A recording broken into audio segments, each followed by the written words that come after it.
Today I'm going to show you how to correct your breathing. We have an epidemic of bad breathing habits in Western society because we sit, we're underactive. We tend to use our accessory muscles of our neck and we pull the air into the upper lungs and we exhale too much carbon dioxide. This is called overbreathing. Carbon dioxide is actually a very important molecule. When we overbreathe it, we don't stimulate nitric oxide and dilate our blood vessels, and it doesn't release oxygen from hemoglobin, which is called the Bohr's effect. So you might have good oxygen level, on an O2 monitor, but you're not getting it into your tissue. And so how to get it into your tissue is to not exhale too rapidly or too much, and to get the air down into your lower lungs and use your diaphragm. There's two ways to breathe. One is like this. The bad breathing is using your neck muscles like this. A lot of times people will use their mouth instead of the nose, so they do. This is a stress breathing. It's a sympathetic dominant breathing. Now, if we want to use our diaphragm, which is down here, ideally we want to pull it back in the posterior diaphragm, but just to demonstrate, I will do this. This is chest breathing. This is diaphragm. And then ideally pulling it into the diaphragm down lower look like this. So flaring my ribs back here, because nobody wants to stick out their belly. And that pulls the air down here. So I'm going to take my shirt off and show you again what it looks like, how to do it correctly so that you can get a better visualization. So here is what it looks like again. So I'm going to put one hand here, one hand here. And you're going to breathe in. This is chest breathing. See how I'm using my neck muscles right here?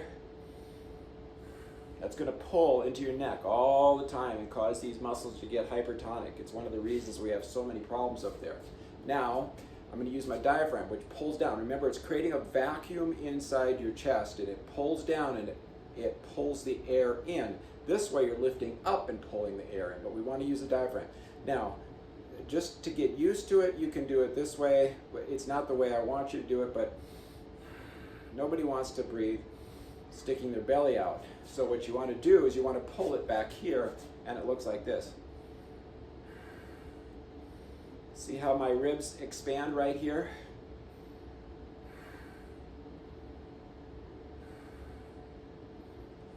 I'll turn around.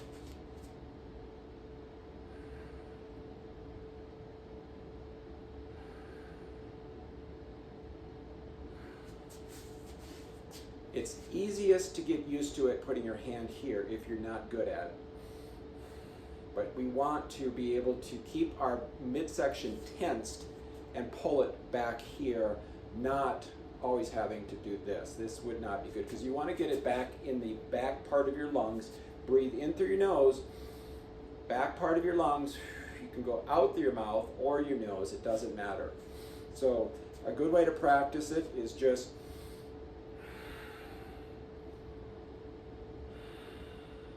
this. It's easiest to get it laying down, second easiest sitting, and sometimes the hardest is standing. Sometimes it is easier to stand, but everybody's a little bit different. And if you want to make it a little bit more interesting, take your body and counter rotate like this. Bring your chin back, expand vertically, and expand your ribs in these counter, so your leg is going forward on the left and arm is going forward on the right. Breathe in. Breathe in. This is a great way to kind of stretch this lower rib cage. On another visit, I will show you some breathing exercises incorporating balance and breathing, gait, and everything. So I hope you enjoyed this. Make sure you do this on a regular basis to practice it, because it's a very important way to get your diaphragm working and change your physiology. It actually lowers pain, activates your parasympathetic nervous system, it gets more oxygen into your tissue, it helps produce nitric oxide. So I hope you enjoyed this. Thank you.